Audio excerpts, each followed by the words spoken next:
All right, so what we have here is we've come out with our, at the beginning of this year, with our new line of pumps. This is the DV2A model, which means dual voltage, 2 auxiliaries.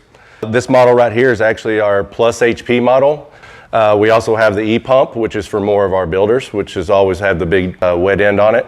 And then we also have our FlowPro. On this model, what we did is we made it a couple of inches shorter, so you can actually don't have as much room. I know when we get in those tight spaces, we all have those hard to get pumps in there, so we shorten this. So also on this back, we can bump it up against the wall. We have a fan that pulls in from the side now, and not from the back for overheating. As you can see also right here, we also have our new lay-in. This is for bonding wire. Instead of having to pull it up or snap off or anything like that, you just undo the screw, lay it in there, direct lay in. So right here, you'll see different on our electrical conduit, an electrical box. On the ones previous before on our AUTs, we had an electrical box that was just on this back right-hand corner. So now we have this. In here, as you can see, we have our 2 auxiliaries for our DV2A. With this, we can run, other than this pump, we can run 2 other pieces of equipment, such as maybe a salt system, and in our market, we're very big with the booster pumps with pressure cleaners. So we can run that. This first relay, or auxiliary, if you look, looks just like a relay that you see in a box. You have your line, load, line, load. It's still an open and closed circuit, but this one is set, the first auxiliary, at 1725. That means anything that's hooked to this, when the speed of this pump goes up above 1725, it kicks on and closes that circuit and sends power to run whatever we are.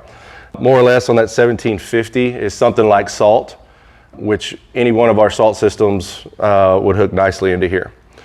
Also what we have is we have another auxiliary, same thing here, line load, line load. As soon as it gets up above 2250 on this one, it's going to send out power to anything else like a booster pump. So as you can see, we made this compartment a lot larger because now in this we are NEC code regulated to this actually being a junction box. Whether we hook up a home run, which is a straight through to work all our auxiliaries off of it, or if we do our wire nutting and everything else, we are approved to do that inside this box. If you see over here on the low voltage side, on the AUTs, we did have, as you can see, we only have 2 dip switches now. We used to have 4. 1 and 2 always told us what we were talking to, whether our RS system or whether one of our JEPRs or IQ Pump 01s. Now we took those away. This pump right here is auto detecting, so it picks up whatever you're talking to already. If you're talking to the RS, once you wire the pump in, you wire your red 4 pin to red 4 pin. On the RS, you will start, which is this right here. You will start this. You'll start the board first before we bring power to the pump. It'll send our 10 volts DC straight to this pump. As soon as you bring the power to it, turn your breaker on, it recognizes that there's 10 volts DC and it's going to send back, and it knows it's talking to the RS system. On our IQ Pump 01 or our JEPR, what happens in this area is their power runs off of the back of this pump. So once you turn the breaker on and it recognizes that it's there, it's going to send that voltage, 10 volts DC, to the IQ Pump 01 or the JEPR, and this auto detects and knows what it's talking to there. Also in here, we also put dry contacts on this pump that we didn't have on the AUT. The dry contacts allows us to be able to now hook up with Pentair automation and with Hayward automation. There are 4 speeds and they are set speeds, but you do need 4 relay, or you need a relay for every one of those speeds to be able to work it. And no, I get this question a lot. We can't change those speeds. When you do the dry contact, they are a certain speed. But you have 4 to work with. So even if you only wanted to do 2 of them, you could do a higher and lower speed and still have that variable speed up and down.